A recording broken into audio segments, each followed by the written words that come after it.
କୌଶଳ ହିଁ ଶକ୍ତିଶାଳୀ। ପିଲାମାନେ, ଅନେକ ସମୟରେ ଦେଖାଯାଏ ବଳୁଆ ଲୋକ ଦୁର୍ବଳ ଉପରେ ଅତ୍ୟାଚାର କରିଥାଏ। ସେ ଭାବେ ଦୁର୍ବଳ ମୋର କିଛି ହେଲେ କରିପାରିବ ନାହିଁ, ହେଲେ ଦୁର୍ବଳ ବଳବାନକୁ ଡରି ମରି ସବୁବେଳେ ରହିପାରେ ନାହିଁ। ବଳରେ ସିନା ସେ ପାରିବ ନାହିଁ, ଶକ୍ତିଶାଳୀ ଶତ୍ରୁକୁ ପରାସ୍ତ କରିବା ପାଇଁ ସେ କୌଶଳ ପ୍ରୟୋଗ ତ କରିପାରିବ। ତେଣୁ ମନେ ରଖ, ଯାହାକୁ ବଳରେ ପାରିବ ନାହିଁ ତାକୁ ଦରକାର ପଡ଼ିଲେ କଳ କୌଶଳ କରି ପରାଭୂତ କରିବ। ଏବେ ଆମର ପ୍ରିୟ ପରିଚିତ ପଞ୍ଚତନ୍ତ୍ରରୁ ଗପଟିଏ ଶୁଣ। ଗୋଟିଏ ଗଛରେ କୁଆଟିଏ ପରିବାର ସହ ବାସ କରୁଥିଲା। କିଛି ଦିନ ପରେ ସେମାନଙ୍କର 2ଟି ଛୁଆ ହେଲା। ଛୁଆମାନଙ୍କର କେଁକଟର ଶବ୍ଦ ସେ ଗଛ ମୂଳରେ କୋରଡ଼ ଭିତରେ ଥିବା ସାପଟି ଶୁଣିପାରିଲା। ଛୁଆମାନଙ୍କୁ ଖାଇବାକୁ ତାର ପାଟିରୁ ଲାଳ ଗଡ଼ିଲା। ଦିନେ ଗଛ ଉପରେ ଚଢ଼ି ସିଧା ପହଞ୍ଚିଲା କୁଆର ବସା ପାଖରେ। କୁଆର ସ୍ତ୍ରୀ ସାପକୁ ଦେଖି ଡକା ପକାଇଲା। ସାଇ ପଡ଼ିଶା ସବୁ କାହା କାହା କହି ମାଡ଼ି ଆସିଲେ। ଖୁମ୍ପି ଖୁମ୍ପି କରି ସାପକୁ ତଡ଼ିଦେଲେ। ସାପ ସେଦିନ ସିନା ପଳାଇ ଆସିଲା, ହେଲେ ଛକି ରହିଲା। କେତେବେଳେ କୁଆମାନେ ରହୁନାହାନ୍ତି, ସେଇ ସୁଯୋଗ ଉଣ୍ଡି ସେ କୁଆର ଗୋଟିଏ ଛୁଆ ଖାଇଦେଲା। କୁଆ ଦୁହେଁ ଘରକୁ ଆସି ସାପ ଛୁଆ ଖାଇଯାଇଥିବା ଦେଖି ଖୁବ୍ କାନ୍ଦିଲେ।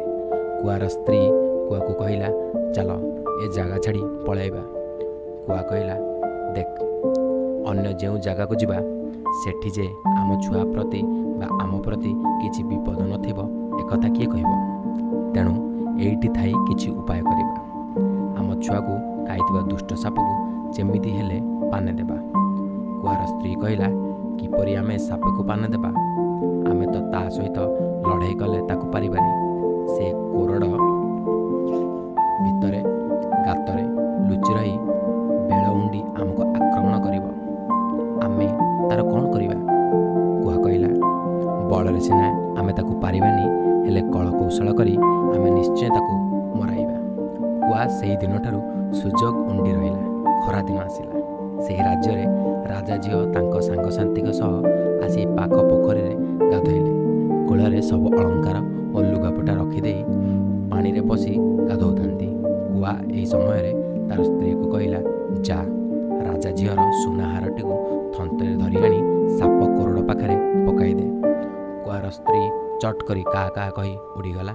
ପୋଖରୀ ତୁଠରୁ ସୁନାହାରଟିକୁ ଟେକି ଆଣି ଗଛର କୋରଡ଼ ମୁହଁରେ ପକାଇଦେଲା। ରାଜାଘର ସୈନ୍ୟମାନେ ଠେଙ୍ଗା, ବାଡ଼ି, ବର୍ଚ୍ଛା, ଖଣ୍ଡା ଧରି ଧାଇଁଲେ। ଗଛର କୋରଡ଼ ପାଖକୁ ଚଢ଼ି ଖେଞ୍ଚାଖେଞ୍ଚି କଲେ।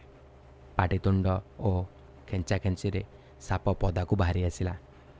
ଯେମିତି ଆସିଛି, ହେଇ ସାପ, ହେଇ ସାପ ବୋଲି ସୈନ୍ୟମାନେ ପାଟି କଲେ। ଦେଖ ମଜା, ବାଡ଼ି ଠେଙ୍ଗାରେ ପଡ଼ିଲା ପାହାର। ସାପର କାମ ଶେଷ। ପିଲାମାନେ, ଦେଖିଲ ତ କୁଆର ବୁଦ୍ଧିକୁ। ତେଣୁ ମନେ ରଖ, ଯାହାକୁ ବଳରେ ପାରିବ ନାହିଁ ତାକୁ ବୁଦ୍ଧିରେ ପରାସ୍ତ କରିବାକୁ ଚେଷ୍ଟା କର। ଧନ୍ୟବାଦ।